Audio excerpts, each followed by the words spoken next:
This project is about better management of development in Northern Australia. Northern Australia has for decades been a focus of development interest, but it hasn't really been opened up in the same way as the south of the country.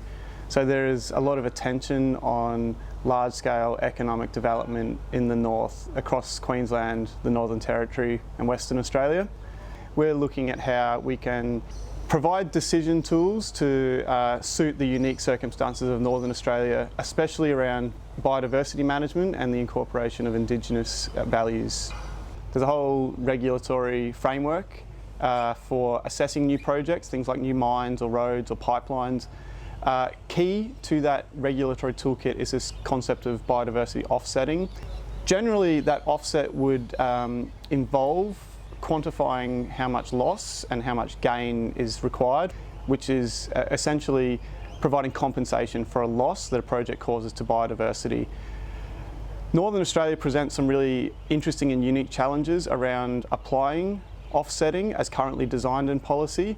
There are limitations on the extent to which offsets can deliver good outcomes in Northern Australia, and that has to do with things like the particular biodiversity features on the ground in the north. Also, significantly, a lack of incorporation of Indigenous values in that offsetting paradigm. So that's what this project is seeking to examine and enhance the incorporation of Indigenous values in offsetting and approaches to offsetting in the north that will deliver better outcomes for biodiversity and people.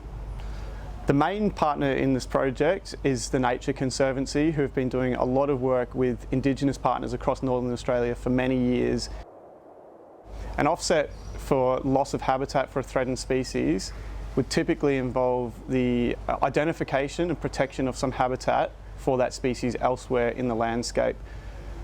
That can be a useful approach where habitat loss is a key threat to that species. In Northern Australia, habitat loss is a factor, but it's less substantive compared to, say, the south of the country, where we've seen vast amounts of vegetation clearing. For a species like the northern quoll, for example, protecting some additional habitat in the landscape may not be the best approach in Northern Australia. We might rather harness offsetting to undertake threat abatement, control of cats, control of cane toads, fire management. And so the work I'm doing is looking at ways in which that can be formalised into an offsetting approach that can deliver these better outcomes for biodiversity in the north. Better incorporating Indigenous values into decision making around development is an important challenge, and one that as yet there's still a lot of problems in that space. So this project will seek to identify opportunities for Indigenous values, biodiversity values of importance to Indigenous Australians to be incorporated into decision making, specifically around this concept of biodiversity offsetting. As it stands currently, Indigenous values are not really captured at all in that decision making approach.